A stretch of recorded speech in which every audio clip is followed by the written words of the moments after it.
has struck 1, so I'd like to call the meeting to order and welcome everybody to the first Strategy Planning and Engagement Committee, and a special welcome to Megan Portakey. Thank you for coming along to our meeting, and we're very pleased to have you here as part of the committee. Ms Portakey is going to open with a karakia timatanga. Should I just do it with this? I think, yeah. Kia ora tātou. My name's Megan, for anyone that doesn't know me. Me tīmata tātou ki te karakia, he honore, he korore, he maunga rongo ki te whenua, whakaaro pai ki ngā tangata katoa, e te atua, manaaki te mai mātou, kia tutuki ngā mahi i te rānei, kia āwhinatia ngā whānau e patua ana e te marangai ki te nota, kia noho haumaru, I roto i tō ingoa tapu, āmene.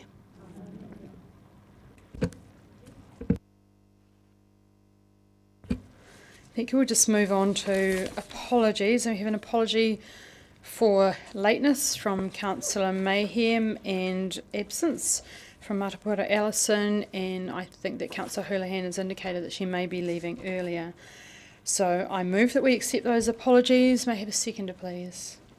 Thank you, Councillor O'Malley. I'm going to put the motion. All those in favour say aye. Aye. Those against? Any abstentions? I declare the motion is carried. We'll move on to the declarations of interest. I'll just remind you of the need to stand aside from any decision making when a conflict arises between your role as an elected representative and any private or other external interests you may have. Has anybody got any changes? There being no changes, I'll move that the committee notes or amends, if necessary, the elected or independent members' interest register attached as attachment A, and confirms or amends the proposed management plan for elected or independent members' interests. Is there a seconder? Thank you, Councillor Fiso. Oh, any speakers? I'm going to put the motion. All those in favour say aye. Aye. Those against? Abstentions? I declare that the motion is carried. So we'll move on to Part A reports, the Strategy Planning and Engagement Committee Forward Work Programme. Ms Jeanette Wikaira will speak to the report. I'm actually happy to take any questions. So does, yeah, okay, we've got quite a lot of questions. Councillor Gary. Thank you, Councillor Barker. I just had a question of clarification on page 18, Ms Wikaira, and that was around the Boat Harbour Reserve Management Plan. Who will lead that, and what stakeholders are likely to be involved, if you know that at this point? I'll just hand over to my colleague, Mr Pickford. Through the chair, so that piece of work hasn't begun yet, but it will be led by the Parks team. As regards to stakeholders, can't answer that question, but I can come back to you. Councillor Gilbert, did you have a question? Sorry, I thought I saw you wave at me. Any other questions? Councillor Walker. Cold mic. Thank you, Madam Chair. Yeah, just around the Botanic Garden Management Plan. It's something that seems to have been in the wind for years and years and years, and it's got a completion date there, I think, of April 2023. Is that now on track to hit that date? Don't know who wants to answer that. Through the chair. So that piece of work on the management plan hasn't begun yet, but the work will commence after the strategic work on the Botanic Garden strategic plan will be completed in April this year. Yeah, it's on track. Can I just follow up from that question, because the Botanic Garden strategic plan has been coming through for quite a while, so I'd like to, if I may, understand where that work is at, and if the strategic plan is going out for public consultation, and what the consultation has been. So that will come back to this committee first before it goes out for consultation. Any other questions?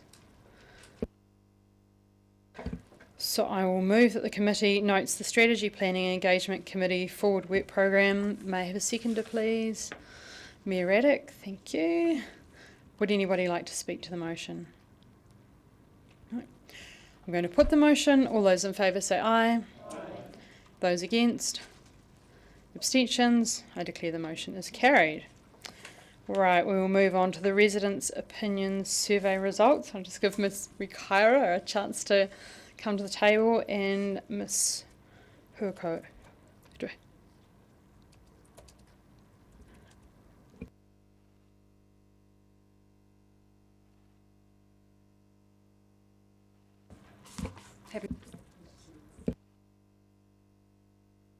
Would anybody like to ask any questions? Councillor Vandervis? If we go to page 88, attachment A, and look at comments about interacting with DCC staff, it's interesting to have this breakdown, and actually quite informative, and I'm glad that we have a breakdown because I don't remember seeing one quite this specific in the past. If you look at it, about 65% of the comments are negative, but a lot of those negatives have to do with timing. If we look at the second bar graph, 24% unhappy with outcome, still unresolved. It's essentially a timing issue. The next one, waiting times are too long for resolution, so it's a timing issue again. No feedback given, no follow-up, probably could be characterised as a timing issue again. Is there anything that staff are trying to do that would resolve, A, perhaps the public perception that things should happen more quickly, and B, the actual ability of staff to respond in a more timely manner? If that was able to be done, I think we could deal with a lot of these negative comments. I'm just going to pass over to our chief here for comment. Thank you, and I'll respond to part of that question, then hand over to Ms. Austin for the second part. What I would note is Councillor Vandervis on page 87, you will see that while there has been a marked improvement in how long it takes staff to deal with matters, and so I think that we should acknowledge that there's been a 12% improvement in satisfaction with how staff are responding, and that's where I will hand over to Ms. Austin to talk about some of the things that are now in place that are seeing that result improve.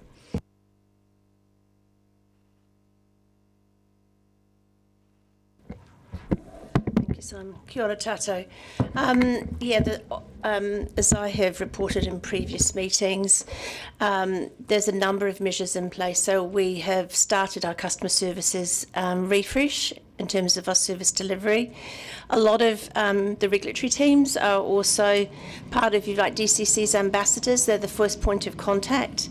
So we have seen, we have implemented basically completely reforming our communication so into plain English so people can understand and understand what's needed and work with them. We have educational officers working proactively with members of the community to help them with their needs.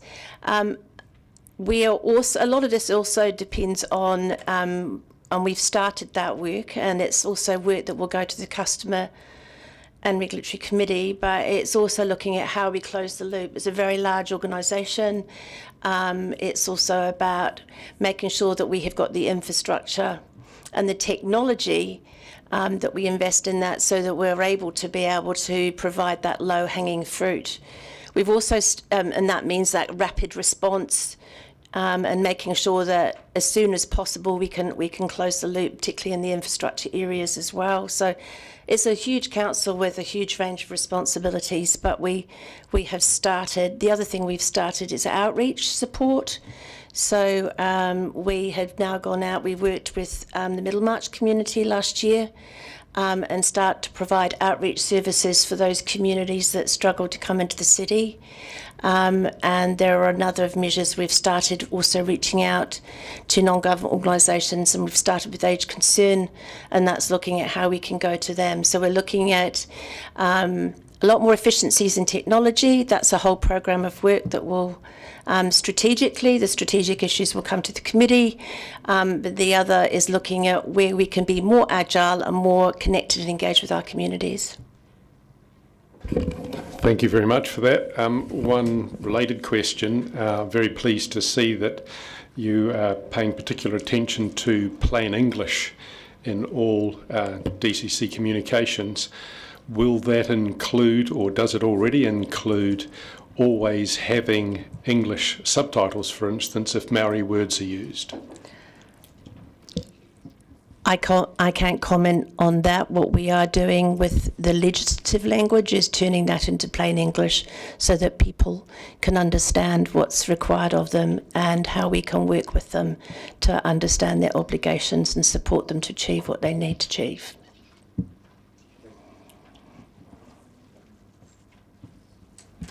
If everyone's thinking about the questions, I just have a question. Sorry, microphones. Page 21 on paragraph 11 around the analysis of seasonal trends throughout the year. And I'm very aware that during that period we had lockdown and mandates. And I wonder if any of the results during that period showed up. Were they noticeable?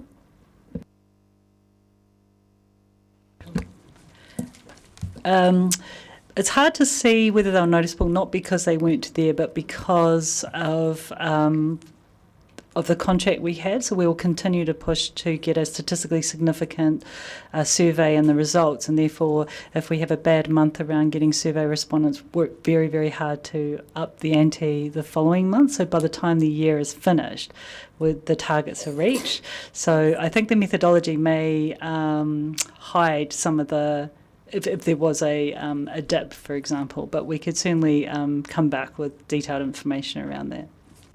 Oh, yeah, I meant like a dip in the satisfaction, not necessarily in the numbers, but sorry, I didn't phrase it very well, in the satisfaction, because a lot of people were obviously very unhappy with council during that period because of lockdowns and mandates, etc. So I just wondered if that was reflecting, and the detail's not here, and it's probably a detailed question that's unfair to ask. Does anybody else have any other questions on this? Councillor Walker. On the paper. Okay, yeah, thank you. It's just the, I mean, this comes in front of us every year, and there's always that perennial question around the ability to engage with a significant and important part of our population, which is 18 to 29-year-olds, I think. There's obviously no silver bullet as to how we can access that demographic, or is it something that we could maybe try better to do in the ROS levels of service review work that's going on? That's a long question, sorry. Thank you. No, that question is clear. Yes, we're working really hard within the laws and other data review to be able to come back and answer that question. And why we haven't been able to target youth specifically is also because we're working with the Electoral Commission. We can't meet their criteria to get the level of data. So it's a bit, we just need to do things in order, and one of them is to really understand the role and purpose of ROS, and then we can make a better case going forward. But yes, some demographics are not well represented, although it has got slightly better over time. Thank you. Councillor Gary. Thank you. My question is around point 9 on page 21, which is around the contract, the 5-year contract, and I wanted to explore how much flexibility you think there might be in terms of any changes or tweaking we might make. Just through the chair, I think that would be great to come back to you with an update, because unfortunately we weren't able to secure a meeting with our contractors prior to this meeting, but we are meeting with them next week. So you'll update us after that. Thank you so much. Councillor Houlihan. Thank you. Looking at this, where we've talked about the happiness, I suppose isn't the right word, but the satisfaction of the public as far as council and mayor, this actually, just to clarify, this won't apply to us at the moment, will it? Because it's the previous term. Yeah, thank you.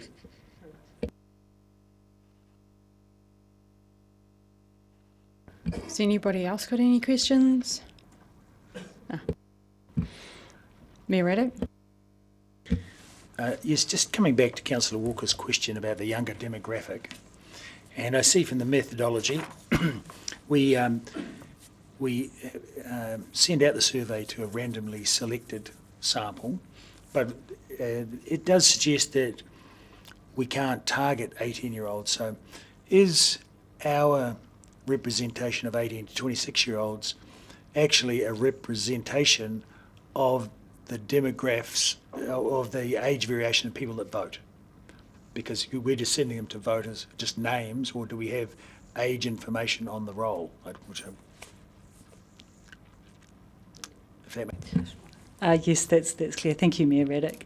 So one of the barriers at the moment is under the current construction of the ROS type questions, which is a satisfaction type survey, we're unable to access age-related data from the Electoral Commission. We have tried numerous times and we just are not meeting their criteria. So because of that, we can't specifically target that specific age cohort. So what I'm asking is, our questionnaire is sent to a random sample from the electoral roll. We have no age information about who we send it to, but we just get, a quarter of our mail-outs or our approaches. A quarter of those respond to us, and the sample that we have is probably a reasonable representation of people who vote in the community, because what I'm saying is, well, my observation is that people 18 to 26 don't vote very much. They are less represented as voters as well. So naturally they'll be less represented in our sample. Do you think that is a true analysis? Thank you, Mayor Reddick. We're not sure if we could quite make that strong causal link, but certainly I've noted that, and that's something that we could just do a bit more investigation on. So at the moment, I wouldn't be able to answer that with any clarity. Thank you. Any further questions? Councillor Gilbert has indicated that he wishes to move a resolution, and you've emailed that to the GSO.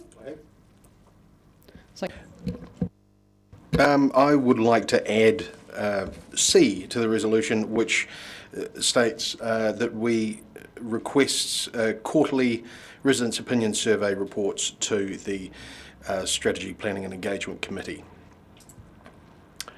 Talking to it now? Perfect. Seconder. I'm happy to second. All right. At this stage, the ROS is anywhere between 6 to 18 months from a resident responding to it before the survey comes in front of the councillors. And when I start looking at things like point number 10, that the ROS is a monitoring tool utilised by the DCC to gauge residents' satisfaction and engagement with a wide range of DCC services and facilities. Number 15, where it states that, what does it state? That the performance measures are set out in the 10-year plan that it's used to assess and inform 40 levels of service. And in number 18, that of the suite of survey tools, the ROS and the Quality of Life Survey are the two main surveys that the DCC currently utilises for performance and well-being measurement. It seems to me that with such a lead time, it's relatively inconceivable that we can respond in an appropriate, informed time frame, either to our own satisfaction or indeed to the residents' quote satisfaction, or the quote resident satisfaction as per number 10.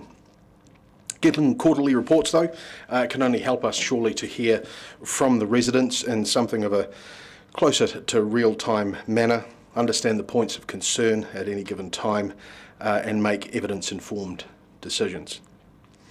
It can also only help surely to improve the starting position from our current, what could best be described as at least back foot with a limp and possibly gout, to being able to launch in a far more practical and far faster manner.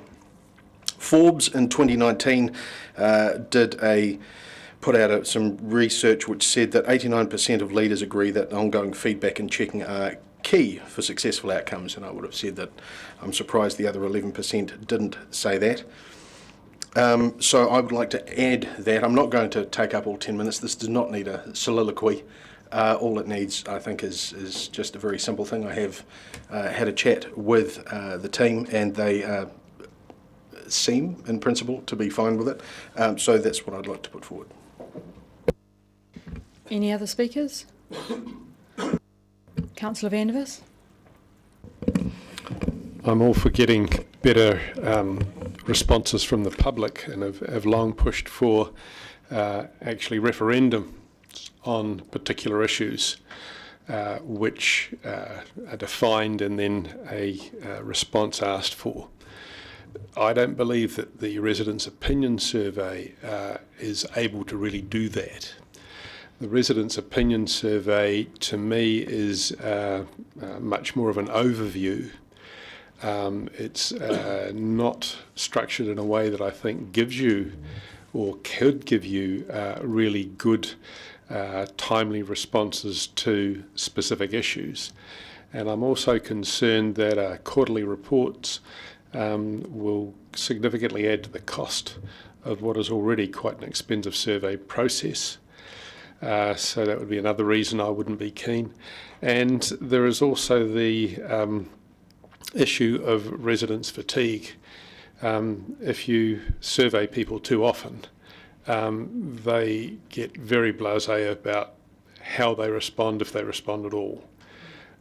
So much as I appreciate the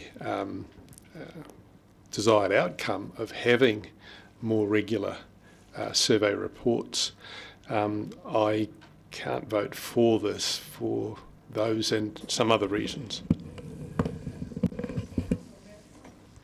Councillor Hurley. Thank you.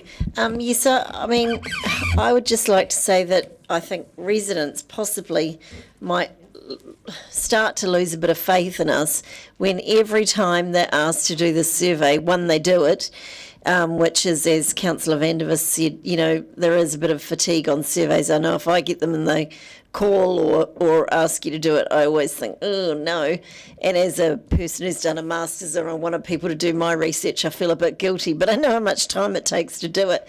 But is that my concern is every time we get the results of this ROS, it's the same complaints the people have, you know, the public has every time, and I'm not sure we're addressing them. And that's around the parking and around the satisfaction with, it's the same things they raise the concerns about every time.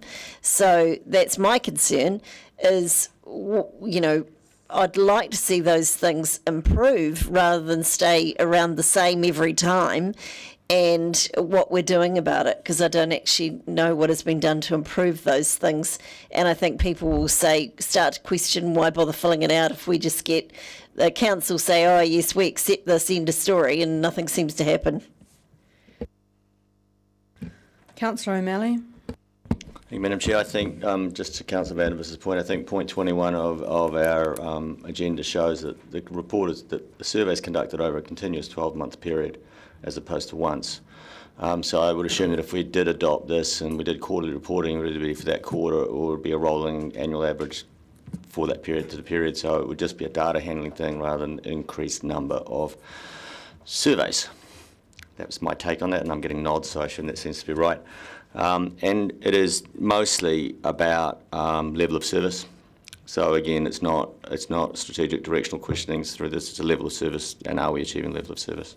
So I'm happy to support it. Mayor Reddick. No, Councillor O'Malley has asked, or made near enough my exact statement. Councillor Walker. Gosh, these mics, the new world. Thank you. I'll just add probably just to some of the points that Councillor Houlihan made, actually. And she raises some good points, actually, but that's part of the reason why we have section 7 and 8 here, reminding us that we're reviewing the ROS and the levels of service, and I think we're all in agreement that needs to be done. And often, I mean, over the years, the ROS seems to be an excuse just to relitigate the old famous parking or perceived parking problems. And I've always just thought asking a question on whether people are satisfied with parking is like asking, what's analogous to asking turkeys to vote for Christmas. You're always going to get the response. I I think worryingly the numbers are low. It's always about that 27% of respondents, I think 1,313 out of 408. So that's, again, hopefully the review will look to see how we can encourage better feedback, because I think the information we do get is important. Hence my reasons for asking the question around the 18 to 29-year-olds. It's an important demographic in this city, and it's a future demographic. And I think it would be really important for us as a university and young people town to get the feedback from that group. I will temper slightly what I've said and probably defer to a Jim O'Malley mantra.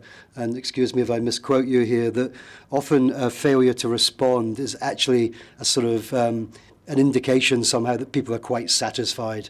And I think there's quite a bit of value in remembering that. When crisis strikes, you'll start getting a 70, 80, 90% feedback rate. Also, I just want to say, looking at these particular results, I think it's always worth looking at some of the positives. And I think customer service deserves a big pat on the back, actually. Their numbers have improved immeasurably, and I think that's due to the hard work of that department.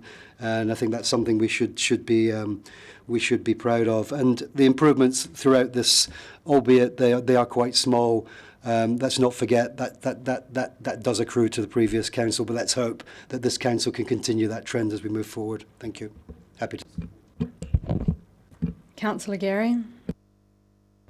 Thank you, Madam Chair. And I am thinking very carefully about this, because my concern is that until we do B, I don't see how useful C is. In principle, I think it's useful, but I do have concerns given that we do get the same answers, and when we get answers that are inconsistent, like, I want you to fix the roads, but I don't like all the road cones and the roadworks, then, clearly the way we're asking the questions is really inconsistent and unhelpful.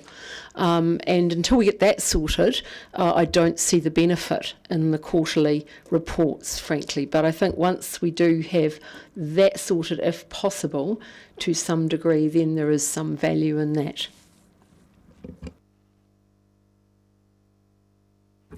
I'd just like to speak to this. The reason that I second it is that the results do not come in a timely manner. And I think we know that the results were to the end of the year, June 2022. It's now February 2023. For anybody that's run a business knows that the most important thing is customer satisfaction. If we're not focusing on what the issues are and how we can deal with them in a timely manner, then we have a problem. I'm glad that we're reviewing the residents' opinion survey, and I'd also like to dig down into the people's panel, because if we're identifying that we have issues, we're saying we don't have enough information, can we use things like the people's panel to actually dig down into what the issues are? Because as councillors have said, we've seen see the same sort of satisfaction coming up again and again, and I actually went back to the 2006 residents satisfaction survey, and actually the numbers are pretty similar to the 2021-22, so that was a little bit amusing. The Botanic Garden was 94 in 2006 and now is 93%, so a lot of them within the margin of error. I made a note about the satisfaction with mayor and councillors, which was 17%. In 2006, in 2009 it was 20%, and it peaked at 40%. So I'm really into the longitudinal studies. So we're actually saying, is there a trend and do we need to address it? But I support the quarterly surveys because I think that we need to start addressing some of these issues. I also asked about whether there was a COVID impact on the results, because I think that would have had a big impact on the 2021. I think the response rate is actually great. I've done a lot of surveys and worked with the university, and some of my previous works, the response rate is actually pretty good, and I've seen the work that they go to get that response rate up. I also wanted to add my congratulations to the customer services team for the stellar results. I really felt that was outstanding, and it just shows the work that's been going on. So I do support A, B and C of this motion. Does anybody else wish to speak? We'll go back to Councillor Gilbert for his right of reply. Oh, you've spoken. Oh. Can we take C separately, please? Procedural question, yep. Isn't this an amendment to the motion? It's not. Oh, because it's come from the chair. Thank you. had a request to take these separately, so we'll note that. Thank you, Councillor Vandervis.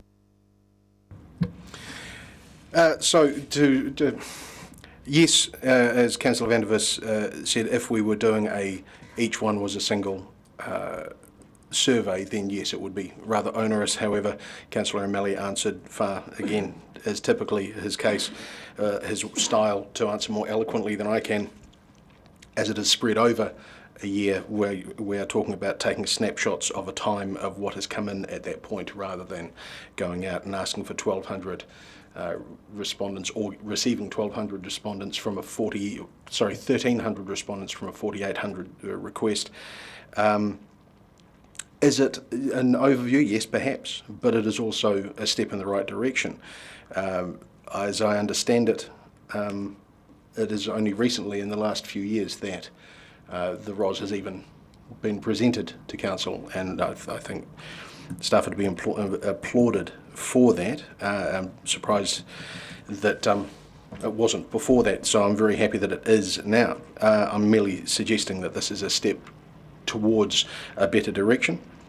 In terms of cost, a lot of it is going to be done, I assume, but it would need to be discussed with the providers of it. A lot of it will be done A, digitally, and B, on the roll, rather than just waiting for all the respondents to come in and then collating it all towards the end.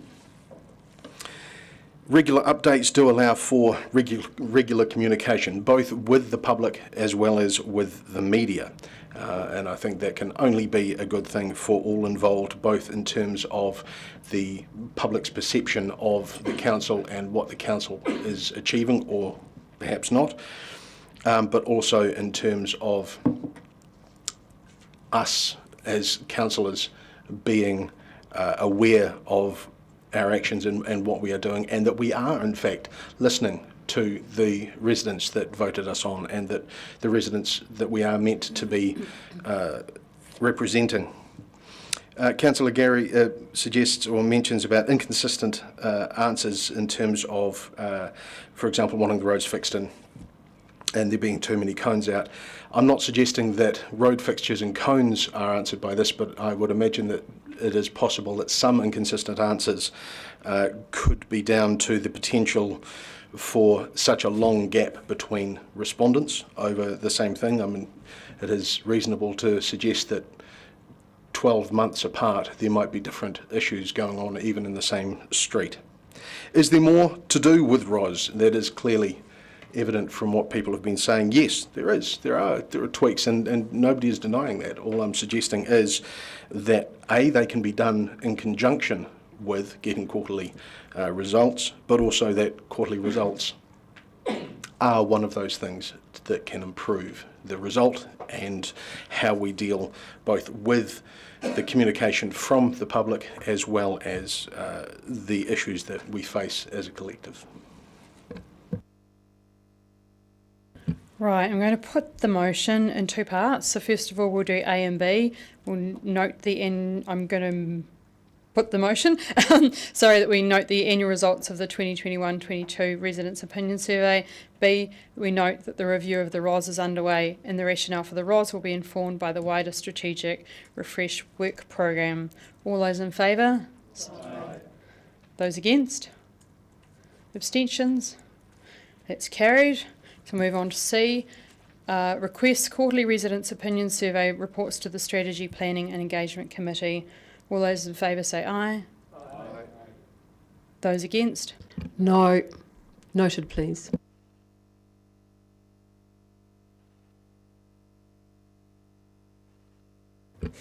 Any abstentions?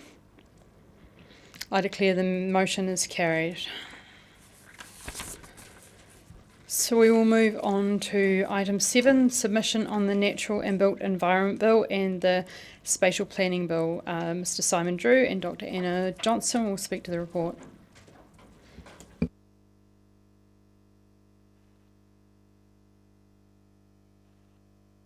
Do you have anything to add? No, just happy to take it as read. Dr. Johnson will answer your questions.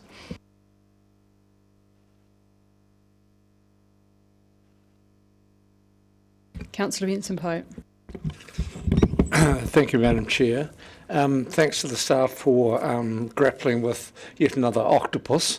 I'm appreciative of the issues you raise around the wider concerns.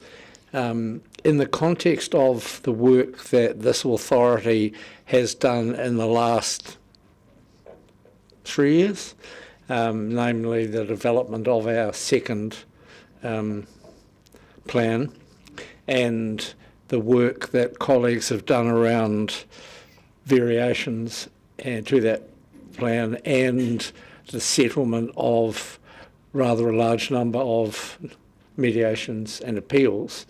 Are there any matters that you haven't alerted us to that concern you about the process?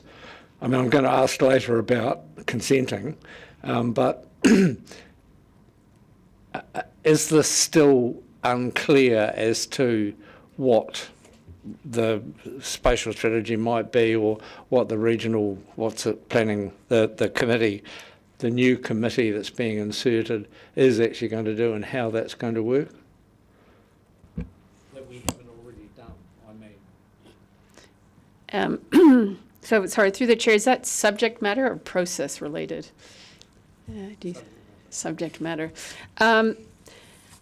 I don't think that what's proposed expands the subject matter, but it expands the tools that are expected to be included in plans. So I think it indicates that this will be a very different looking plan, so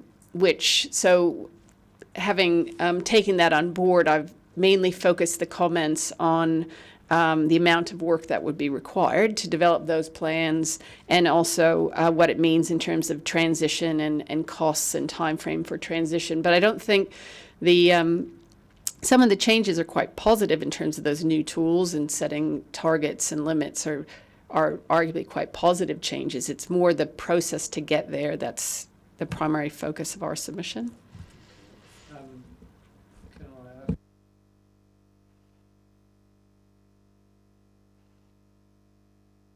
Subsequent to the paper being written, have you got any intelligence from anywhere about who's going to be in the experimental first tranche? No, I have no intelligence on that matter.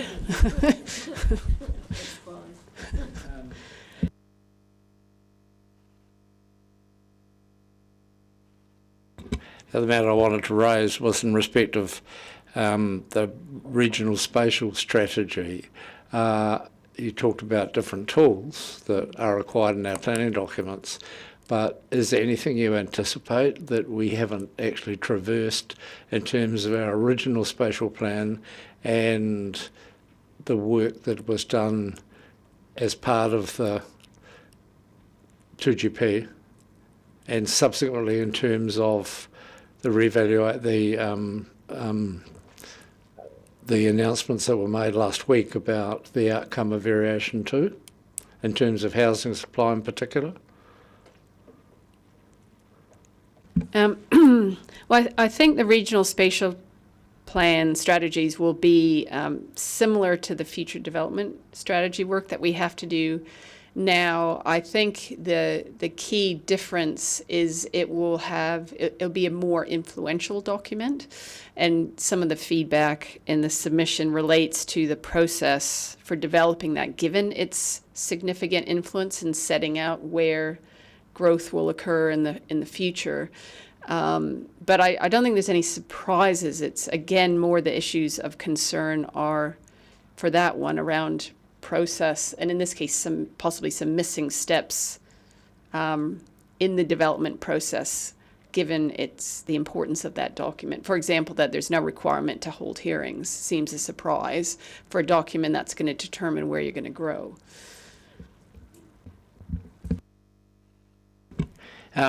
Just on that, it seems to me that up until now we've had considerable autonomy about our decision making, particularly in terms of the decisions that I'm referring to. We want to make sure housing happens in the most sensible place that we can service in particular. Do you think there's any chance that the development of a regional planning committee that includes lots of people apart from ourselves could compromise that autonomy? Yeah, that's a very difficult question. I mean, I think certainly there are benefits to have central government sitting at the table in terms of infrastructure requirements to service growth. So that's possibly a good thing, having the wider suite of people at the table who can guess how it will work in practice until it happens. In due course, Madam Chair, I'm happy to move. No, I'm not happy to move, but I will move. Councillor O'Malley, then Councillor Vandervist. Thank you, Chair. And just following up on that regional planning committee, the footprint of it, as I read it, is going to be quite large, correct? Yes, it's Tugger region. So therefore, we just have to get used to this new method. So therefore, would it be fair to say that our spatial plan and our district plans vary across the region between different territorial authorities at the moment? They vary significantly. And so therefore, it's an anticipated challenge going forward with this regional plan committees that effectively that we're going to have to try to come up with a commonality of what we believe is appropriate urban development. And would there, given that that's the case, well, actually, just you can yes or no to that one. I think as the speech is coming next. I guess, well, part of the system as well as this national planning framework, which gives central government the ability to write any part of the plan it wants. So essentially, we don't know what is going to be in the national planning framework, and it could be quite directive, and there's content that indicates that for some plan components, it may be a pick amongst a few options, which is a system that they have in Australia. I think I referred to it as paint by numbers. But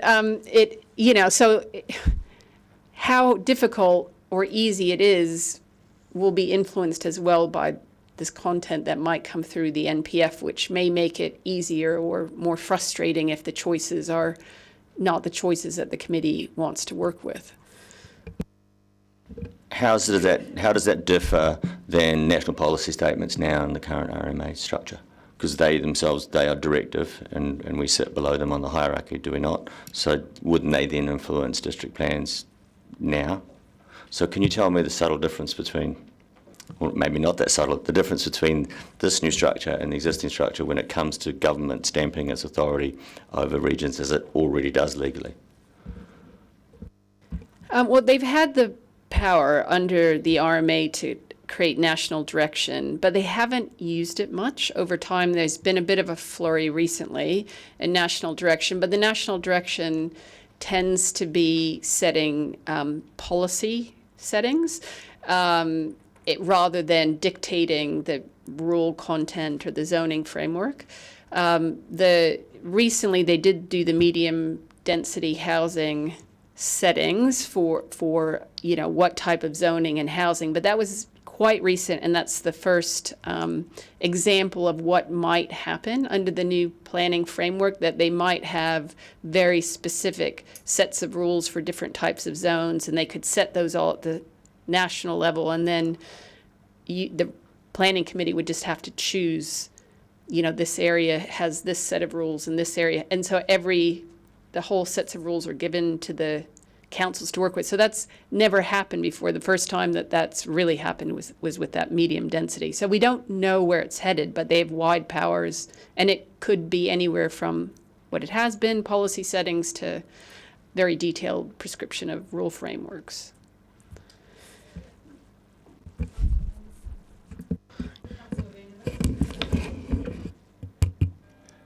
On page 126, and under 30, it says the DCC is concerned about the removal of amenity and character issues. that may be managed under the new system. And then in 32 goes on to say that the DCCs seek that the NBEA add the ability to manage demolition by neglect of heritage buildings. Now, Dunedin has probably the most heritage buildings of any built-up area in the country, and it would seem that this new Plan Act, whatever, really doesn't address that issue at all. How is it that you would suggest to them that we manage demolition by neglect, which has been a problem that we've had even under the old Act?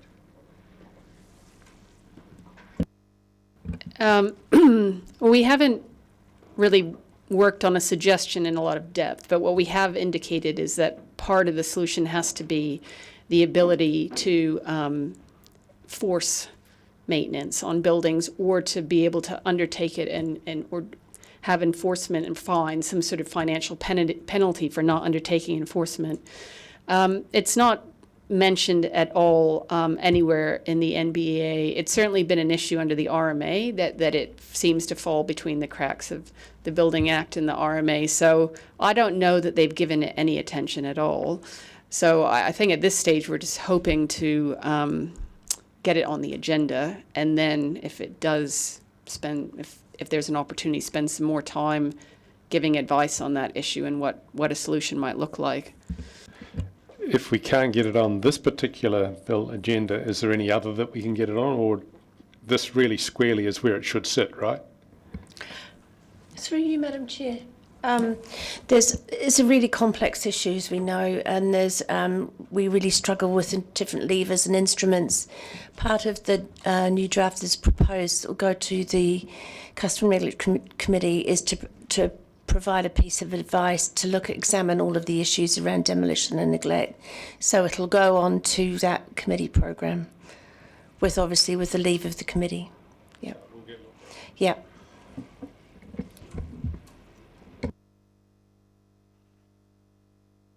Councillor Benson-Pope.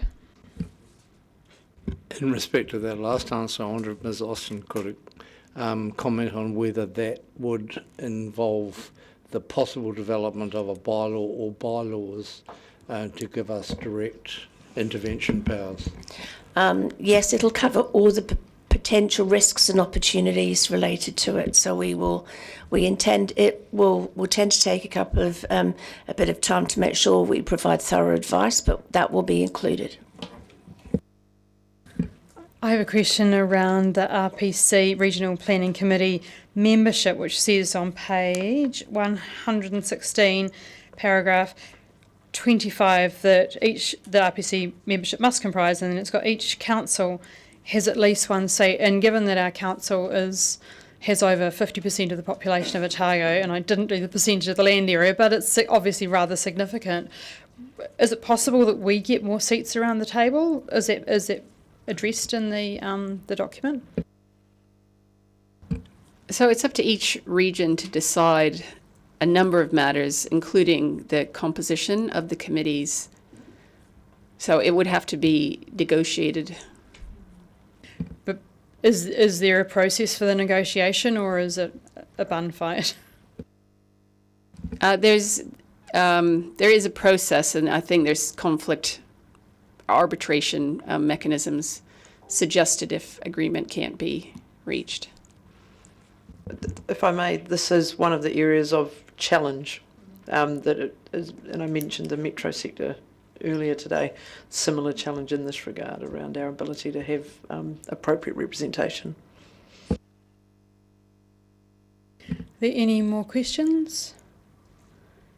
In which case, Councillor Benson-Pope has...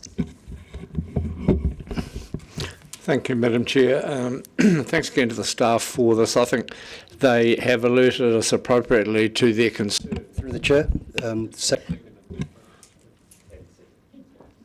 Thank you to the staff. I think they've alerted us appropriately to the concerns, which I think are well-founded. It's hard to criticise the admirable aims of a lot of the change, although I must say and put on record that I've long disagreed with the Minister's decision and attitudes towards the success or not of the RMA. I think for whatever reason, he is not fully in touch with a great deal of what local government is doing, or he and his ministry are not aware of what happens on the ground, particularly in respect of consenting issues. I don't regard this as a quick fix. In fact, it's a tortuous pathway through an as yet undetermined outcome, and I think the potential for difficulties around the composition of the regional planning committee are one of the major ones. We've recently, as a group, had some very productive, I think, workshops and discussions with our regional colleagues about the future development strategy, which this will, of course, subsume. And to their credit, the Regional Council has been more than happy that each TLA within their ambit will call the shots on what the development directions should be for their patch. Whether that will continue under this new regime is a moot point. One would certainly hope that our communities will be the ones who will be making the decisions about, within whatever wider framework is set, as the law does, will be making the decisions about what and where, and what and where happens in our community. And that's my major concern. But I don't think there's any point in being churlish about this reform. I think it's important that we do advocate, as these submissions do, articulately around what our concerns are and present those views to the select committees in due course.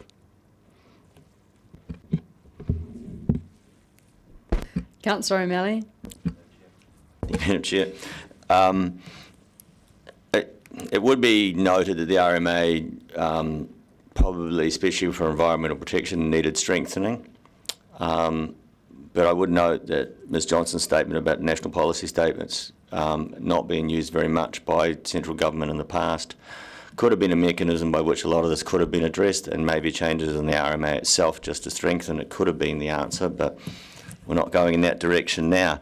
So then we have the issue of the national policy frameworks. They do run the risk of being prescriptive, and that may then mean that we're actually going to end up with less nimble approaches than we have at the present time, and that really gets down to the regional policy committees, because I see in this province quite a different approach to planning between Queenstown and Dunedin as the most east and west examples. And if we're going to establish a single committee, it's quite likely that neither territorial authority will get what they want when it comes to their district plans from that point on, if we're going to have to be sitting and amalgamated it. Now, that might be exactly what the government wants. The government might be saying there's too much variability around, but I worry that, in fact, that forcing us into that integrated model could have very much taken away a lot of the things that make this city quite special. We have a very, in my opinion, ambitious district plan. We have a tight spatial plan. We have a lot of amenity protection which could be struck as we go forward. So I worry that, in fact, while this might be an attempt to bring us forward, I'm always concerned about the fact that what appears to be an issue that goes on in Auckland, and then the cure for Auckland gets laid out, it gets rolled out across the whole of the country, and we end up with something that has nothing to do with us rolling across us. And as we did see with the ability to override height restrictions in district plans, that was directly related to an issue that was in Auckland, but it got rolled out across the country. So we've got to be really careful. I'm asking the government actually to be really careful about when you're fixing the patient, make sure you know what patient you're fixing. Thank you. I'd just like to say that I'm very grateful for our experts in their 36-page technical submission, which was quite enlightening. And I noticed that the word concern was mentioned at least 16 times in our submissions, and I've heard around the table that people are very concerned as well. I asked the questions around the regional planning committees because I was concerned that we might get one seat. There's 5 local councils around the Otago area, and if we got 20% of the voice, whereas we are looking after 50% of the people and a large chunk of the area, do we really want an 80% vote? I may be going against this in deciding how our city is going to look in the future, and I just put that as a big example, but quite worried about that. We hear again, and on page key objective on page 113 was improve system efficiency and effectiveness and reduce complexity while retaining appropriate democratic input. And that makes my hair stand on end almost, because this is what we're hearing continually about all of the reforms that we're getting hit with. It seems like every week we are giving feedback on these. We're expressing our concerns about our local democracy, our impact on decision making in places that we live. So there's those dangers of adding more bureaucracy when we see efficiency, bureaucracy, centralisation, concerned obviously about does the government have a veto, because the government has a seat at the table as well in these regional planning committees. Also want to focus on, some councillors brought up during question time, the focus on protection for heritage, which is concerning. I'm glad that we're looking to address demolition by neglect. It's always been a big thing of mine, and also would like us to see in council to get our heritage action plan together, to bring together some of those things that are obviously going to different committees. But we are the heritage capital of New Zealand, and we do really need to get our own planning in order.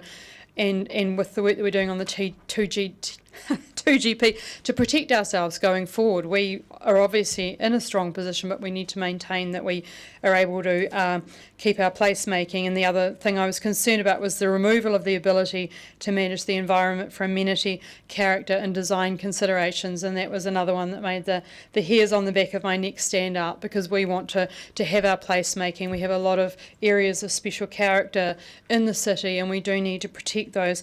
We've got reform fatigue, I think. We're all concerned about the effect on our communities. We've all been asking the government to slow down. While I totally respect that we do need to do some work on the RMA, I look at this and I very much read through all of the concerns and the technical submission, and was myself extremely concerned about how fast this is going, the pressure on our staff, on ourselves as elected members, the costs also, because there's the opportunity cost. If staff are spending so much time on dealing with these submissions, what are they not doing in our own area? Plus the cost of government putting these things onto us. I think I'm getting a bit heated under the collar right now, but this is a big issue, and we do need to keep a very, very sharp eye on it. So it might not sound very exciting, but we do need to keep a sharp eye on this one. So I do support that we approve the submission, authorise the Mayor or the Delegate, and minor editorial amendments that I'm sure all the spell checkers would have spotted. Councillor Houlihan. Thank you. Yes, I agree with everything you've said there, and I also have concerns. And one of the major concerns that I'm sure probably almost all of us, or all of us, have around the table is the fact that all these reforms are being put on us at the same time. We've had 3 Waters reform, we've got RMA reform, and the future of local government.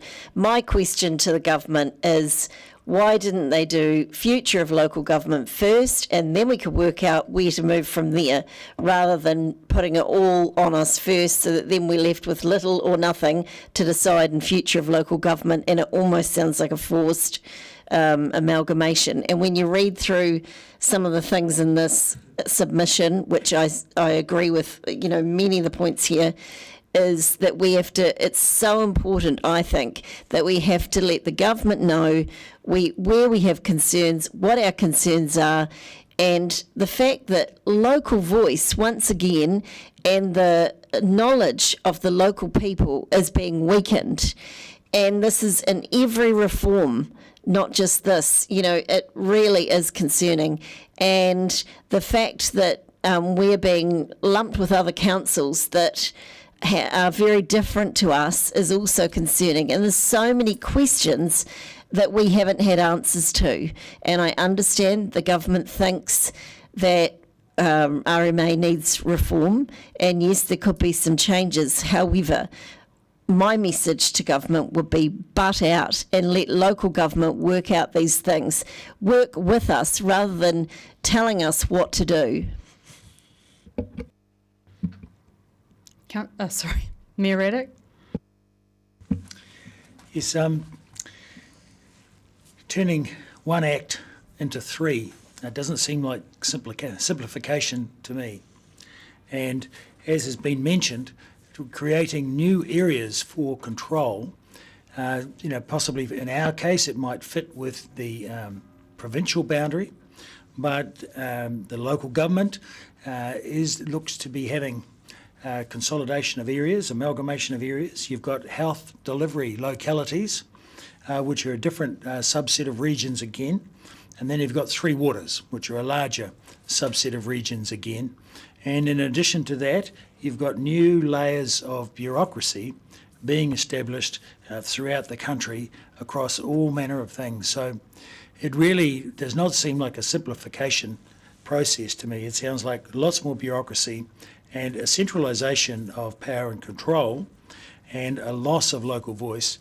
And it is quite ironic that in the same breath they're talking about local government reform and trying to task local government with how to get people more involved at their local level of participation in elections and such, when in fact their voice is being taken away.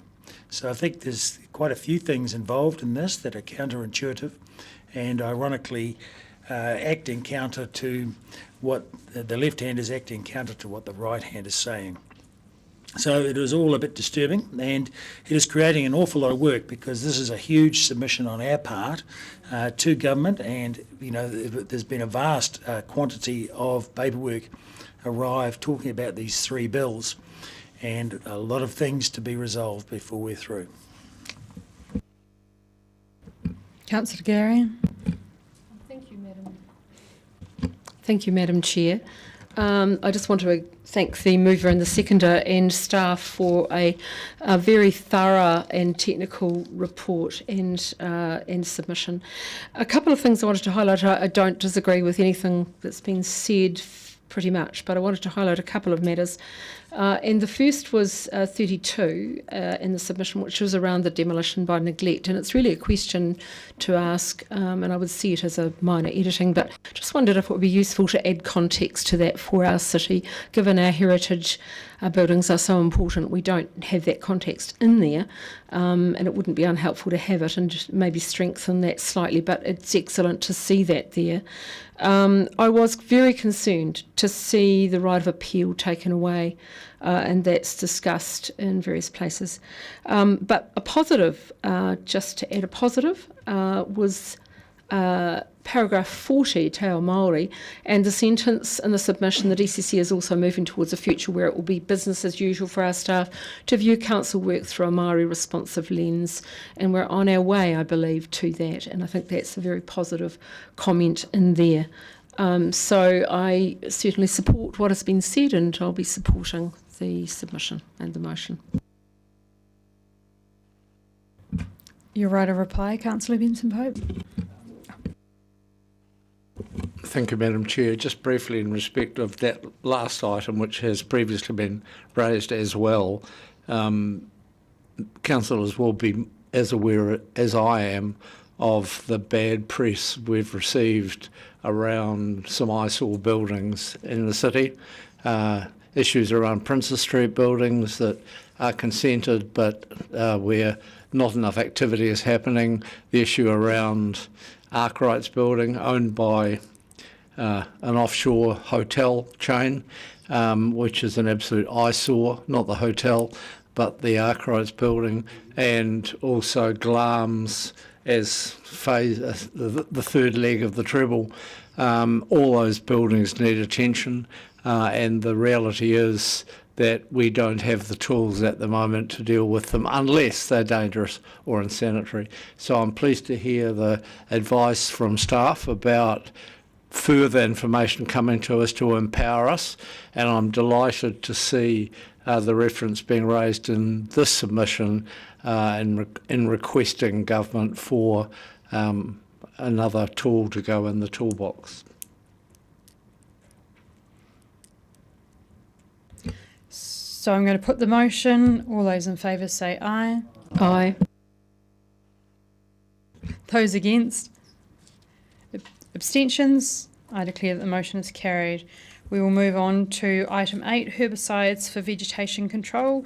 Mr Simon Drew and Ms Janine Benson will speak to the report.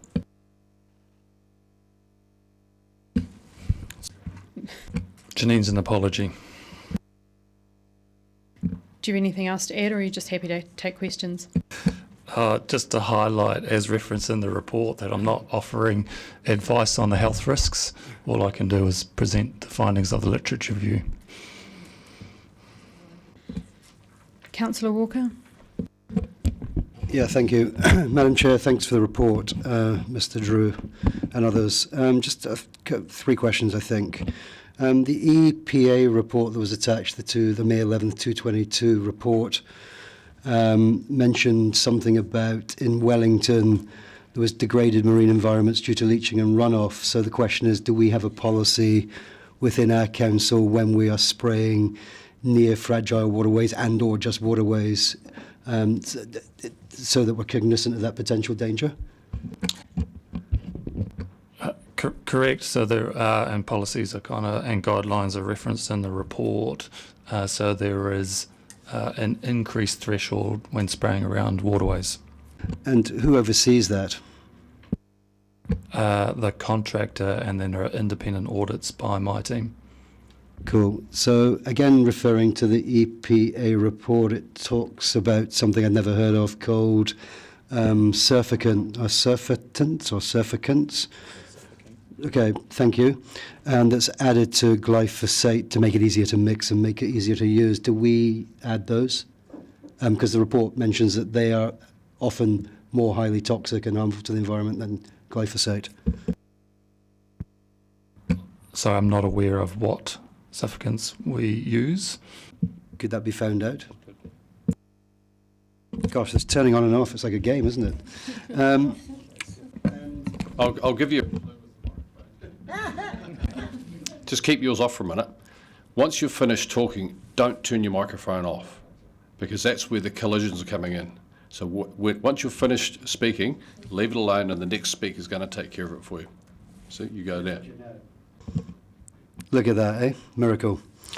Third questions. I've done a wee bit of research around a bit of back reading on other areas, and the communities and individuals have rights in terms of being able to declare their piece of land or an area a no spray zone. What's our policy around doing that? Correct. We do have a no spray policy, so that's on our DCC website. Effectively, you just apply through the website. That's assessed, and majority of times then the area is left for no spray. Can I touch anything now? No, I touch it. Look at this. So by the end of the triennium, I'll get there. And I think I know the answer to this. Well, I'll ask it anyway, so it's in the public domain. A lot of the large amount of litigation taking place in the US at the moment over glyphosate is around the effects on the people applying the product, particularly in domestic setting, so it's slightly different. Can we be assured that our workers and contractors are all suited up, masked up, and that is well monitored? I'm just thinking of staff well-being in terms of what's happened in the States and the massive, the tens of millions of litigation that's going on there. Correct, as noted in the report. Contractors comply with all best practice guidelines, all the regulations, all the PPE. I'm happy to move the recommendation as well, Madam Chair. I have a number of councillors who wish to ask questions. So in order, Councillor Houlihan, Councillor Van der Vis, Councillor Gilbert and Councillor O'Malley. So Councillor. Thank you. So with the organic herbicides, it says that they're not necessarily as effective. Do we know exactly how ineffective they are compared to the glucosides? They're all different, but I guess what I'd say in general is the application needs to be more often to keep the vegetation under control.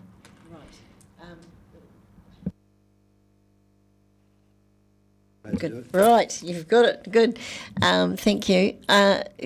Our dog, after it's been sprayed along the West Harbour Walk, continuously walks along with his nose on the ground and sniffs every part of the spray.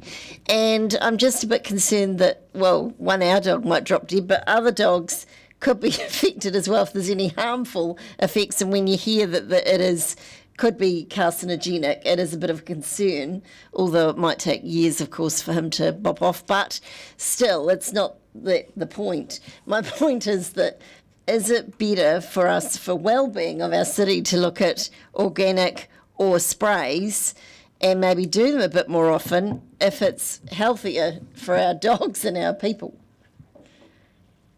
I can't speak to the health of animals.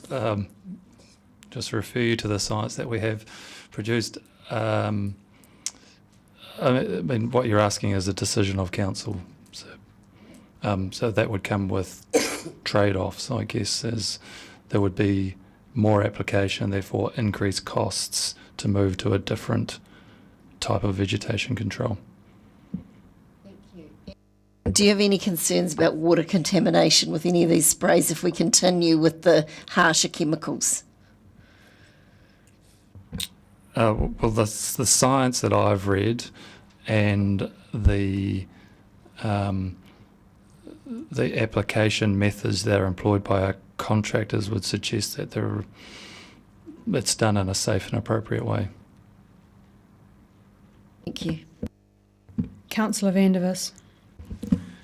Are you aware that there are a number of European countries, Holland for instance, that have absolutely banned glyphosate for residential use? You simply can't buy it. Yes, I'm aware.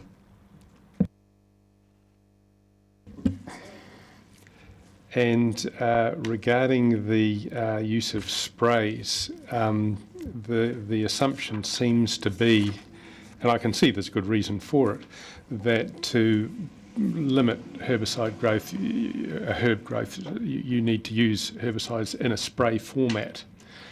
And you talk about the organic herbicides on page 183, herbicides, sprays that can be made from pine oils, etc. And you talk about salt and vinegar as a spray.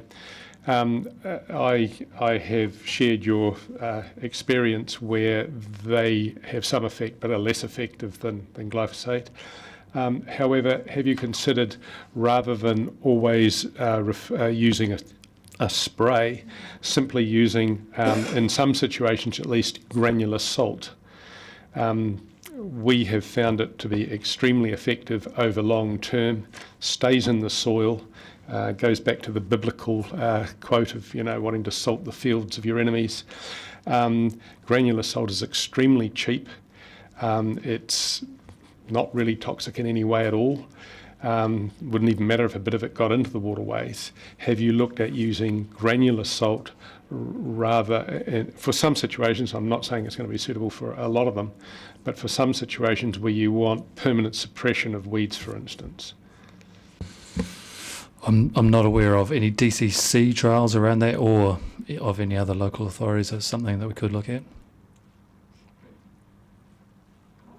So in order I have Councillor Gilbert, Councillor O'Malley and Councillor Gary. Councillor Gilbert. Thank you kindly. Picking up on this topic as well, although just to pick up on Councillor Vandervis, have we given any consideration to gel application in certain circumstances to reduce the spray? Yep, so gel application is used in some scenarios. Again, it's just more labour intensive, takes longer. Yep, I get that one, but also now I'm turning to insects, of all things. I note that in 2021, University of California did a study on melanisation, specifically that glyphosate, the most widely used herbicide globally, inhibits melanin production, having a wide-ranging impact on the health of many insects. And then in 2019, the Universidad de Buenos Aires did something very similar. Do we have any understanding locally of the impact that our little invertebrate friends are having, or that our sprays are having on our invertebrate friends? Because I'm concerned about my tomatoes.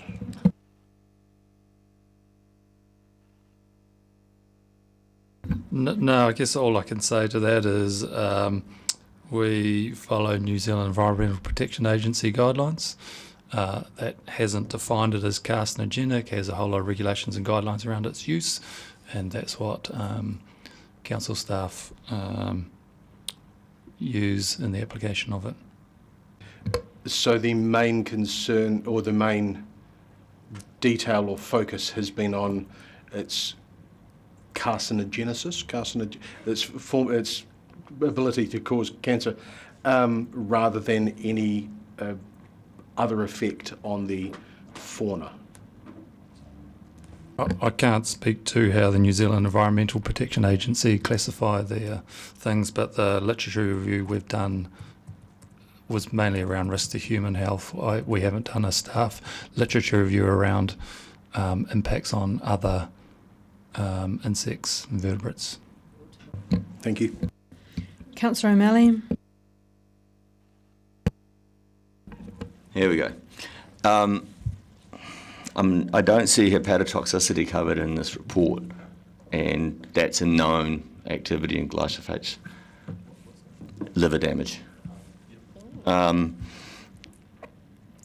Anyway, they don't. So is that the only toxicology report you had? The one from New Zealand Science Reviews?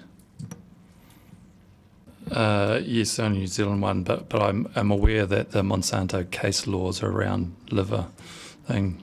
But so there is a lot on that website, and here Wisner Balm. There are significant information on that website that's in the link here. Because he notes that the half-life is around about 10 hours, and if you were to spray 4 or 5 days in a row, you'd get up to relatively high levels. I can't ask you this question, but I'm asking it rhetorically. A hepatotoxic molecule sitting in your body above threshold levels with a 10-hour clearance would actually be considered quite dangerous. Do you know that? I guess just broadly, I know that if you're applying it often and it in contact with your skin, it's not something we want to avoid. And then my next question is around about environmental persistence, because the entity says it really depends on if we're bound to the soil or not. What are we doing about not so much spraying in sensitive waterways or anything like that, but actually being assured that it's not building up in the environment, and then any changes in the chemistry of the soil could re-release it again? Just complying with Environmental Protection Agency regulations and guidelines. Councillor Gary. Then Councillor Lofiso and Councillor Mayhem. Councillor Gary. Thank you, Madam Chair. A little quick off the mark. Mr. Drew, I was interested to read on page 193 about glyphosate in honey, and it got me to thinking and raising a question in my mind. I wonder if you can answer.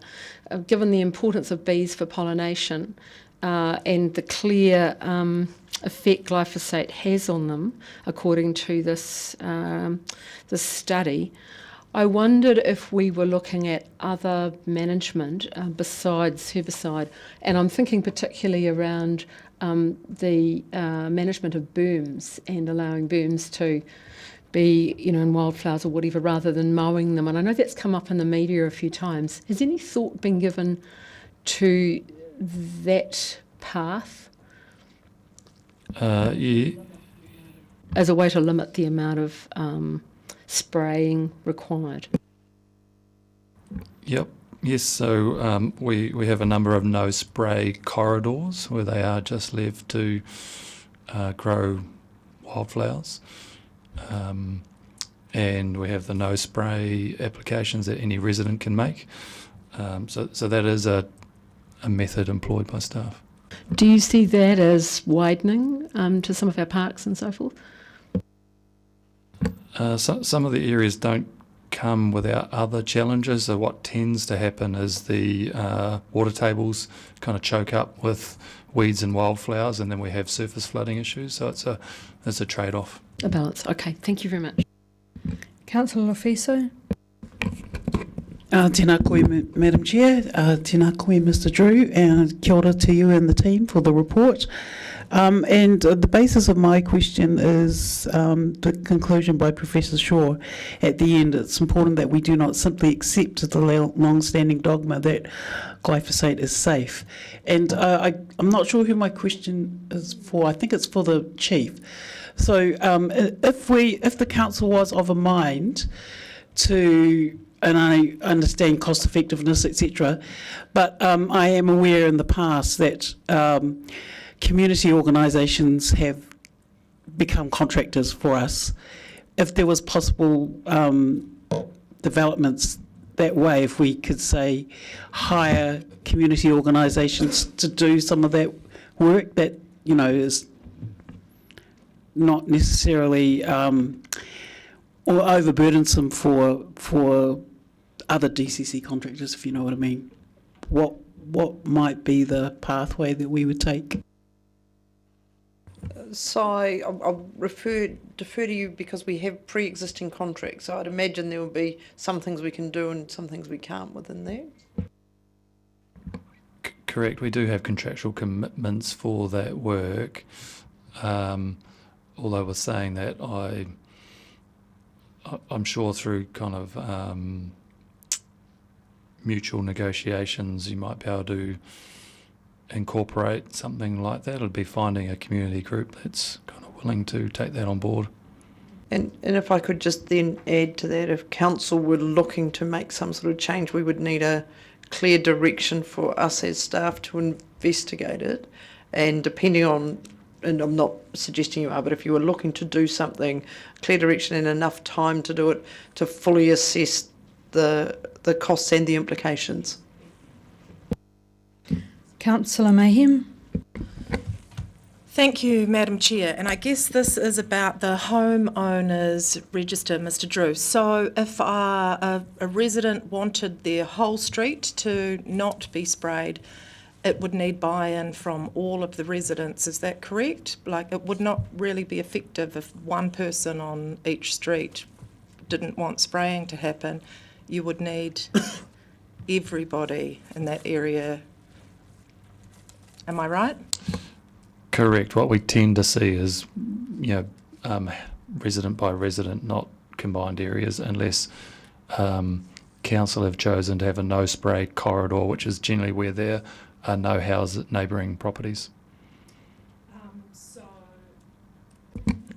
Therefore, would it be on communities to have an initiative for no spraying, whereby they would, as happens in my community, just get out and weed whack your own piece of verge, and if a whole street did, say, sign up to that homeowners register, you have to make your own no spray signs too. Is that right? Or is there a provision for herbicide signs to be erected? No, it goes into a register, and then contractors know don't touch this area. So there's no need? So there's then no need to put a little H with a line through it out on the street? No, all the no spray areas that I've seen, never a sign. Just you're on a register. Contractors know you don't go there and spray. So I'm on a register and somebody does regularly ring up, maybe once per annum, and check that I still want to remain on that register, as do all the members of my street. So how do we convey that message to communities that they if they're against the use of Roundup, that they could. We have a network called No Spray Blueskin Bay, or Blueskin Bay Spray No Way, something like that, and that's how we communicate, as a group. And how would we do this messaging to the wider city around buy-in or opt-out, actually? I would say as councillors you're in a unique position to boost a whole lot of council messages. So I can send you the link to the No Spray, then you can use your channels to help. So, Mr. Drew, you're saying that we could all go home today and let our communities know how they too can be no spray? You can point them to the information where they can choose to be no spray. Thank you very much. Councillor Hurhan. Thank you. Does council have any financial commitments to the spray people who sell us sprays? Any commitments, like say if we pull out now, say if we said, okay, in the next month we're getting rid of all glucosides, is that something we could do, or are we committed for a certain period? We have no contractual commitments with herbicide companies. We have contractual commitments with contractors that apply and then they buy on our behalf. So the contractual commitments we have is for a volume of work, an average volume of work per annum at a kind of at a cost. And then so if council were to choose a different vegetation control method, then we would have to negotiate what that means for that contract. So if that contract was to go up in value because we're spraying organic herbicides more often, that would be easier to negotiate than a contract that decreases in value. Look, if I could, through the chair, we just need to be really careful about decisions that we make on the fly potentially that impact existing contractual relationships. So I'm just reiterating what I said earlier in response to Councillor Lafiso. If councillors have a mind to change, we need clear direction and time to investigate the pros and cons, because it may be cheaper, it's unlikely, there may be contractual risk with existing arrangements that we have in place. Councillor Gilbert. Thank you. This one is possibly a little semantic and ironically getting in the weeds too much. But if you have, just picking up on what Councillor Mayhem was saying, if you have a property that is either wanting to or is going organic, for example, so cannot have any sprays on, they sign up to the register and do not want to be sprayed. But the neighbours next door vehemently want to be sprayed because they don't they don't care about the whole organic thing. What sort of power or weight is put on the organic property owners? As I say, this is getting down into detail, but I'm just curious. It shouldn't matter. I mean, the way that herbicides are applied, there are a whole lot of environmental conditions so that you don't get spray drift, and they are targeted for the area what they're intended for. But as I understand it, if you're going to be considered organic, you cannot have spray within a certain distance, regardless of application methods. I may be getting that wrong, but I'm pretty sure those I know that are organic cannot have any pesticides, herbicides, whatever, within a certain distance of their border. So I'm not aware of those requirements. Councillor Walker has indicated that he would like to move something. You'd like to move the resolution? Is there a seconder? Councillor Lafiso? Would you like to speak to it, Councillor Walker? You got me a bit worried there. Thank you. Just first off, I'll preempt this by saying that I have a great weed policy. I just don't weed, actually, which is very annoying to neighbours. Thanks obviously to the staff for the report, which after all Councillor Benson-Pope and myself requested in response to a public forum submission a wee while ago, and it's good to see that we are making an attempt to respond to people who come and raise their concerns at that forum. The conclusion on next steps to continue to follow the EPA guidelines and for council departments to keep using glyphosate comes as no surprise to me and is actually understandable. But for me, it's still slightly disappointing on a contemporary and actually geo-industrial level, particularly once you get into reading about where all this stuff emanates from and the power it wields. The report doesn't make any recommendations. It's only for noting, so I've obviously voted to do that. That said, it would be remiss of me not to highlight some of the issues around a product that is still and will continue to be the subject of heated debates across the planet, and is still a product, unfortunately, being used in Dunedin's environment. And part 12 of the report you've all got is particularly telling, actually, when in 2018-19 American juries began awarding compensatory and punitive damages against Monsanto, who you'll all know is the manufacturer of Roundup, which contains glyphosate. It's since been bought by Bayer in Germany, for failing to warn consumers that exposure to Roundup weed killer does cause cancer. In fact, it's had 124,000 lawsuits filed against it in the US alone, 80% of which have been settled by the end of 2021, at a cost, be ready for this, of close to $10 billion. So let's be clear here, multinational companies are generally not in the habit of shelling out billions of dollars when they don't have to, or there isn't an issue. As I said earlier, I've done a bit of research, background research around this, and it's quite depressing. And I've researched a bit about the glyphosate, and most papers I could find sort of tentatively describe it as, in brackets, relatively safe, although this has led to the rather worrying analysis from the World Health Organization that glyphosate is probably carcinogenic to humans. And to be honest, the more I looked into this and the more I read, the more Erin Brockovich you became.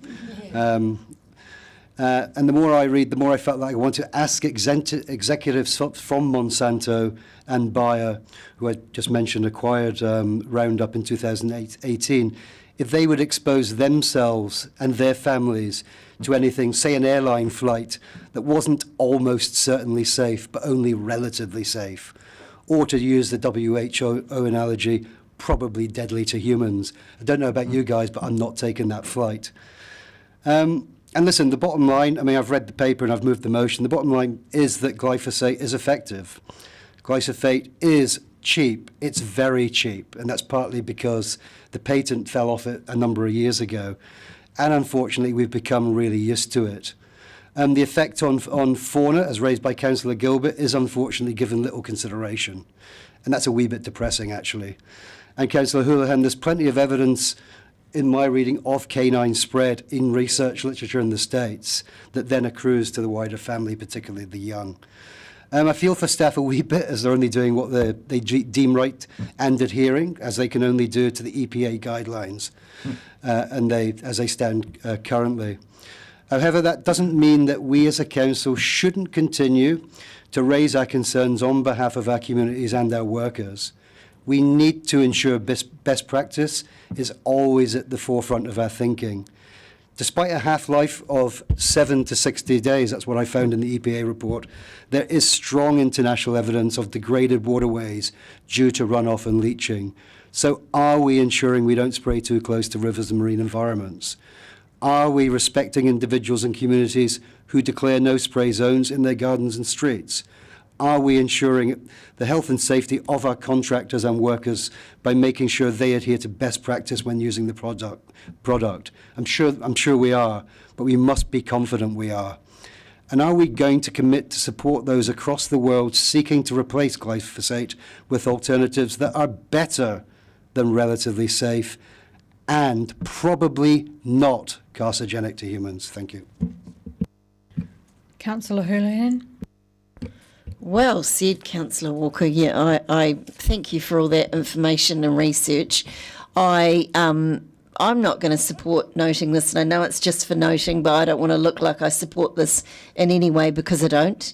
And I, as a mother of younger children, and as a pet owner, and a dog, as who I said before, who regularly walks along that track and sniffs. As soon as they've sprayed, he sniffs all the spots with the spray. So it's going straight in his nose. And to me, because, well, to anyone, I mean, I get a little bit of asthma, you know, and how would that affect us in the future? And the fact that, as Councillor Walker has stated, and as the research says, it is probably carcinogenic, or I think they state even further that it is carcinogenic to humans. I wouldn't trust anything to do with Monsanto from some of the documentaries I've seen, but that's just my personal opinion. But certainly the evidence against this company, if you've watched any of the documentaries on them, is damning, quite frankly. And I will work actively now to look at putting a motion forward at another council meeting to ask and request that council look at more natural alternatives, i.e. organic or steam or a combination of both. I feel we have to put safety and health before the dollar in this situation. I don't think it is fair to say, oh, we'll cut costs, you know, and at the risk of what? Our lives. I don't think that's acceptable. Councillor Gary. Thank you, Madam Chair. I will support this motion because it's noting a report, but I want to highlight some matters around that. I noted a comment, I think it was in the report, around this being the most widespread herbicide used. But also reflect that cancer is also incredibly widespread as well and on the increase. We all know someone that's just been diagnosed. So I just reflect on that. However, I don't want to be alarmist in my comments either, but I was reflecting on something else, and that was from the previous report, and it was item 9, and I'll just describe to you what it was. It was around the NBE bill, and it was about the Te Ao Māori concept of which speaks to the health of the natural environment and the essential relationship between the health of the natural environment and the capacity to sustain life. And I was particularly interested in that regard because if we're going to be really good partners, we need to be reflecting on those kinds of matters as we do our business. And I guess I was particularly aware of this because I've just become the host of several beehives, and I suddenly found that I was not able to spray my roses. So if we're in personal examples, that was really problematic, and there was no spray that was healthy or possible for the bees. So that was quite confronting because I really never thought about that before, and I was very interested to see in the attachment how contaminated honey is and how it affects the bees. So they are so important for pollination. And I think this discussion and this debate has particularly been useful around highlighting the possibilities and options for our residents around no spray for their property, around no spray corridors, and reflecting how we can manage those things and promote those options as a pathway forward with that Te Ao Māori concept as an umbrella. I too concerned for the safety of our contractors, and I saw all the measures that were in place and mentioned in the report. And it's like other things, be it asbestos or whatever, there are safe ways to go about these matters, and I have confidence that we have good processes in place, so I don't want to be alarmist about that. But I do think the jury's out around the future use of glyphosate, and we need to keep thinking about this as we go forward and be open to options and how we manage our weed control. Thank you. Councillor O'Malley. Thank you, Madam Chair. I guess my starting point is that from my background in pharmaceuticals, I don't use glyphosates. When you're looking at the regulators often lag behind the science when it comes to withdrawal of a product from sale and distribution. So even though at the moment our EPA has not yet made a stand on glyphosates, that's not a definitive proof of safety. That just simply tells you where the regulator is sitting at the moment.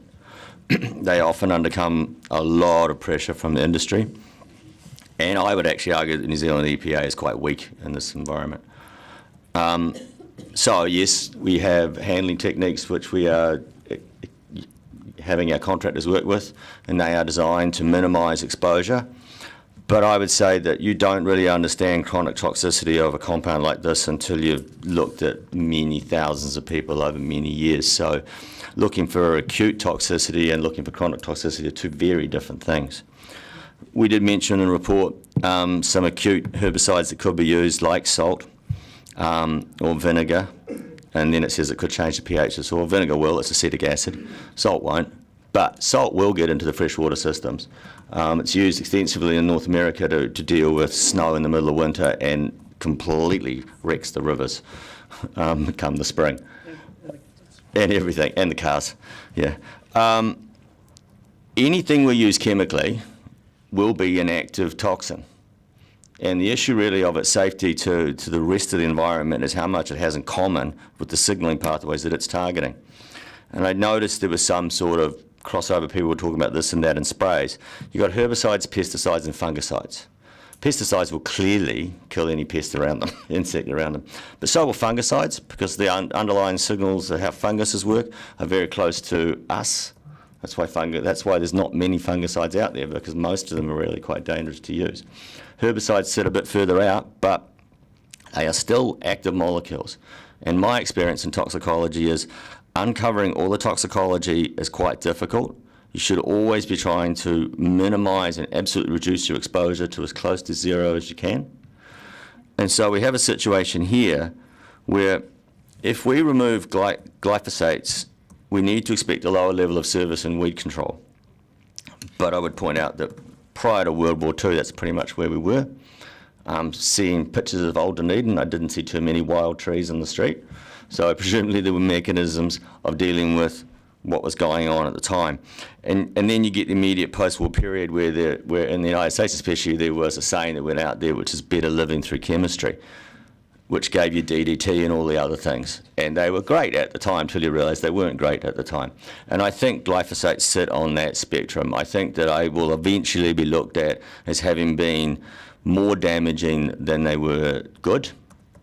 But then we need to go back and ask of our ratepayers, and this is getting back to what we do as a council and where's the 10-year plan. If we are to remove glyphosates, we are going to reduce the level of service.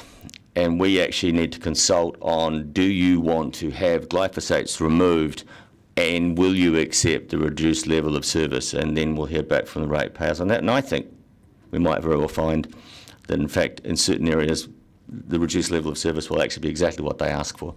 Thank you.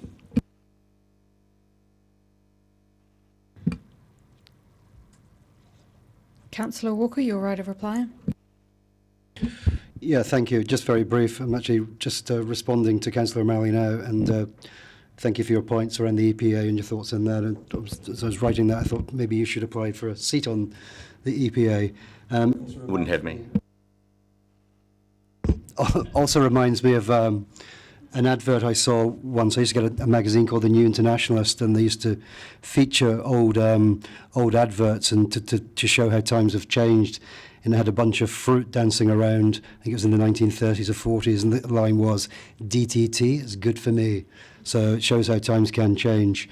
Councillor Houlihan, I appreciate your opinion, not support, but I will support to know the report at this juncture.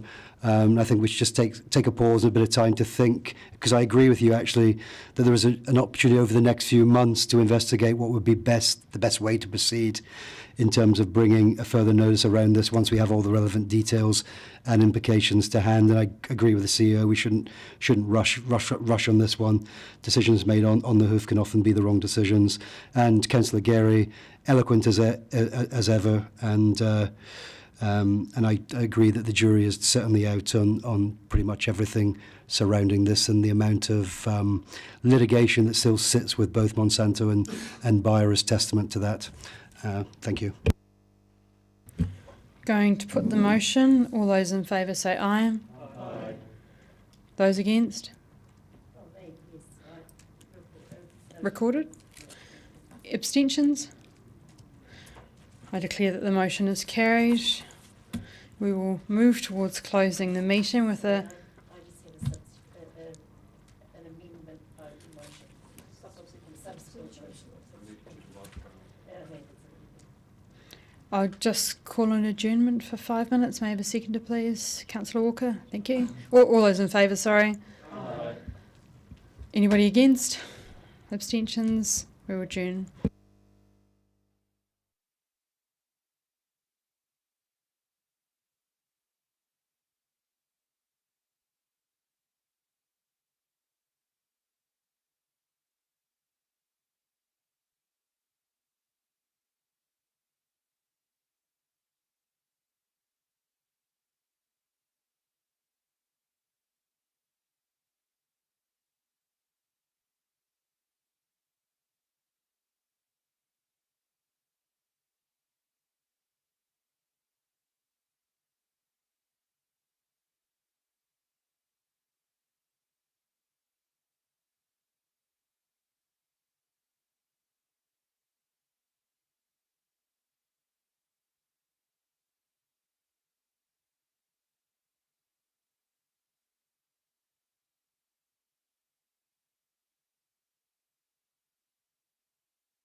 Just call the meeting to order.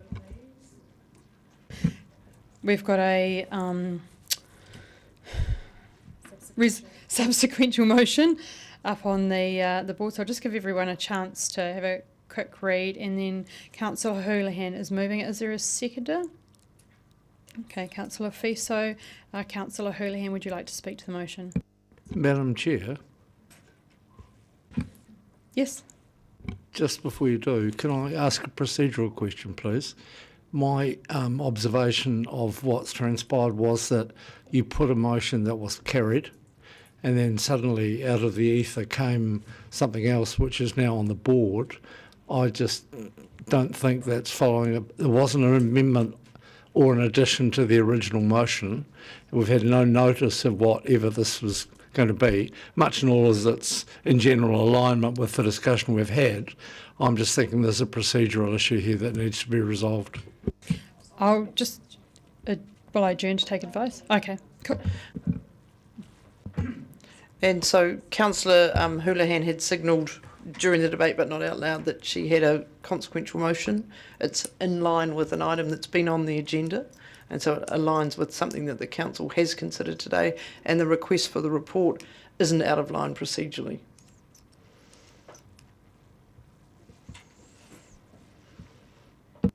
Councillor Houlihan, would you like to speak to your motion? Thank you. Yes, sorry to hold everyone up, but I had the opportunity to put the motion and I thought, well, why not take that opportunity, because I feel quite strongly about this issue and I'd like it to be considered. I think we need to look at the health benefits versus the cost and weighing up what this means for our residents, for the health of our residents, and what impact it's had over the time we've been spraying these carcinogenic weed sprayed killers. And, can we do better? I believe we can. I think we have to I think there's a time for budgets, and I'm all for saving money and rates and everything. However, I think there's a time when you have to say health before, the dollar, and put people's safety first. And to me, I think we need to consider other options and seriously look at them.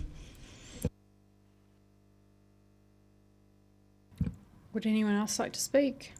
I'd just like to speak in support of this,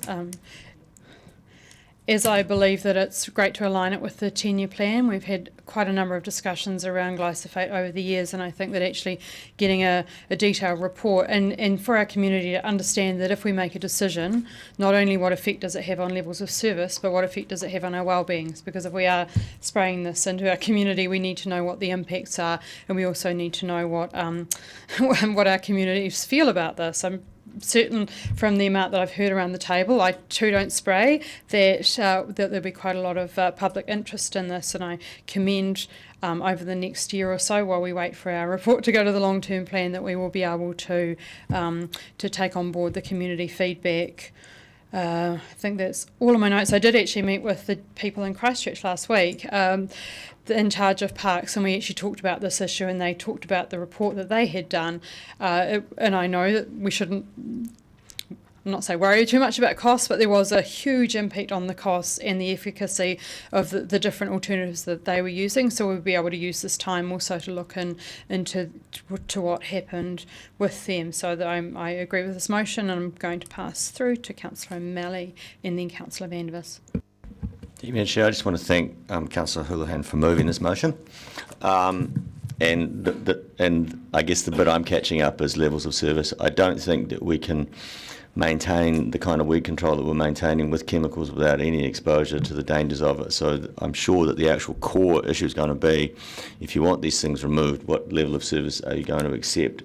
And then reminding everybody that if they did go there and we did follow that we have changed our level of service when they complain, because there will be a change by doing this. Councillor Vandervis. I agree with Councillor O'Malley. I think it's time for us to get the public of Dunedin to consider the possibility of just being a bit more accepting of a few more weeds around the place, although they're visible and the effects of glyphosate are not. because there is a growing tide of evidence to suggest that glyphosate really isn't something we should be using if we can avoid it. It is the cheapest, it's the most effective, and a lot of the traditionally available literature on it suggests that it's reasonably safe. But as Councillor O'Malley has pointed out, there's usually quite a long lag between what gets into a World Health Organisation recommendation and where the real science is. And there has been quite a lot of movement in the science. There have been quite a few countries, I mentioned Holland before, that have simply banned the commercial use of it all, the residential use of it altogether. It's still allowed in some commercial applications. I think this is timely, and I very much thank all the speakers that have brought a lot of different bits of information to this motion, and hope that we won't spend an awful lot of money on it and we'll benefit from the work that Christchurch and other places have already done. Cheers. Councillor Gilbert. Just very briefly, all I would say is that calling for a report and implementation of the results of that report are two vastly different things. All we're asking for at this point is to come up with other alternatives. When they're implemented remains to be seen, but it's not, as Councillor Barker was talking about the finances. That's not up for discussion it's not the point at the moment. The point is to find out what the costs are rather than implementation of anything. Mayor Reddick. Yes, I think in light of the discussion we've just had, this is a timely motion to put to Council, because my expectation is we'll have a report in time for the 10-year plan and be able to put it through a period of consultation, so that the ratepayers will get to read it and speak to it in terms of their feedback to Council, and then Council will be able to consider what to do about it in the light of the views of the public. We have been down the track before, and from my recollection of not being part of Council, but seeing the steam sprayers out on the street. And so we should have some evidence and data from that previous experience. And of course those machines were withdrawn again.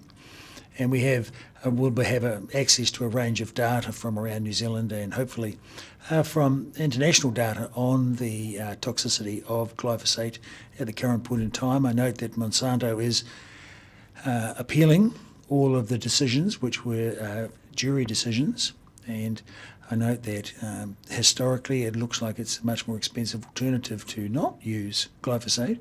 But I think it's really good to gather the evidence, and I think the nature of the evidence for this sort of thing is changing on a regular basis, over a period of years. So it's some years since it's been considered. So I think it's timely to reconsider it again. Thank you. Councillor Houlihan, your right of reply. Sorry, Yeah, it's okay. I'm a long way away. As Councillor Houlihan was sitting by me, asking me to second this, I was generally reluctant because I asked for a bit of time, but reading it now, I'm in essence happy to support, and I will support it. But just be aware, everybody, that the report we asked for previously and the reports that we were given to read contains a lot of the information we're asking for anyway. So if you go to the EPA report, it talks about the fact that it will be, there are alternatives. They are fantastically expensive. They have been trialled elsewhere. I'm assuming you've all read it. So we're asking for a lot of repeat information here. What I do agree with is Councillor O'Malley's assertion that we need to look our ratepayers in the eye and say, this is going to cost this. Is this what you want? But be aware, it will not be cheap. It will be problematic for our Parks Department to initiate it. And I think somebody else said, let's accept, I think it might be Councillor Vandervus, we have to accept a world with a few more weeds in it, or things like the UK where they've let berms go to wildflowers, etc., etc. So I'll support it on the basis of Councillor O'Malley's comment around being honest with our ratepayers and asking them to tell us exactly what they do or don't want and what they're able or want to pay for. Thank you. Councillor Gary. I wasn't going to speak, but I just want to, following on from Councillor Walker, concur with what he said and add that it will all come down, I believe, in the end to our community's perceptions and levels of service, as Councillor O'Malley talked about, and education of our community along the way. So I can support it from that point of view, but I take Councillor Walker's point that we've got a lot of the information about the alternatives already. You're right to reply, Councillor Houlihan. Thank you. I mean, I think from a health and safety point of view, if we know something, they're saying with strong indications that it's carcinogenic, I think we're amiss not to do something about it. So that's why I've put this motion. And my hope is that as a result of that, and perhaps it needs to be worded slightly differently, but anyway, I won't change it now at this time. But my hope is that we look for alternatives that are healthier. And if that means we have to spray more often, then so be it. And if it means there's a little bit more cost, well, that might be what has to happen. But because it's in time with the 10-year plan, the residents can have their say and tell us what they want. But I would imagine most people would agree that health has to be priority. Nobody wants their dogs or themselves getting sick because we're, spraying all over the city. So I think now we know that there's such carcinogenic evidence with these products that we're using, surely we have to reconsider using them. It's not acceptable, in my opinion, to put people's health before dollars. I'm going to put the motion. All those in favour say aye. Those against? Abstentions? I declare the motion is carried. So we'll move to a close. Megan Portaki will close with a karakia whakamutu. Okay, kia ora, kia tau, kia tata katoa, te atu whai o te tata areki o i karaiti, me te aroha te atua, me te whiwhinga tahitanga ki te wairua tapu. Āmene. I now declare the meeting closed.